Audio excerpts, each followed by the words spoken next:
నీకేం పని లేదా? ఎప్పుడు ఏసై కోసం చెప్తా ఉంటావు.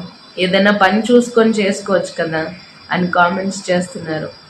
అన్నా, నాకున్న ఉద్యోగాన్నే రిజైన్ చేసి దేవుని పరిచర్య చేయాలని తీర్మానం తీసుకున్నానన్నా. సువార్త ప్రకటించడమే నా ముఖ్య పని. ఇప్పుడు నాకు వేరే పని ఏం లేదు.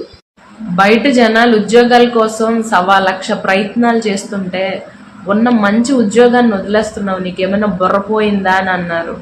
నా ఫ్రెండ్స్ అంతా కూడా వస్తే ముసల్దాన్లాగా ఆలోచిస్తున్నావేంటే, 30-40 ఇయర్స్ కొన్ని జాబ్ చేసి తర్వాత నీ దేవుని సేవ చేసుకోవచ్చు కదా, ఎప్పుడు దేవుడు దేవుడు అంటావు అని అంటే నేను ఒక్కటే చెప్పాను, నా యవన బలమంతా నేను డబ్బు కోసం ఉపయోగించుకొని ముసలైపోయిన తర్వాత దేవుడికి ఏం పనికి వస్తానే, ఉన్న యవ్వనాన్నే సువార్త ప్రకటించడానికి నేను వాడాలి. నాకున్న తలాంతులు దేవుని పరిచర్యలో వాడబడాలి అని తీర్మానం తీసుకున్నాను.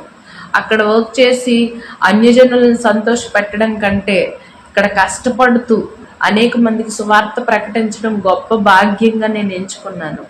ఈ యవ్వన కాలంలో నేను తీసుకున్న తీర్మానం దేవుడు రూఢిపరుస్తాడని నేను నమ్ముచున్నాను. యవన కాలమందు నీ కాడి మోయగా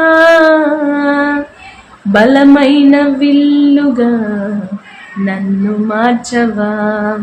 ఒక ఆశ ఉందయ్యా, నా కోరిక తీర్చయ్యా, నా మనవిను యేసయ్యా, ప్రత్యుత్తరమివ్వయ్యా.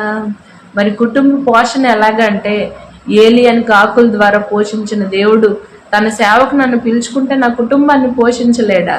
ఆమె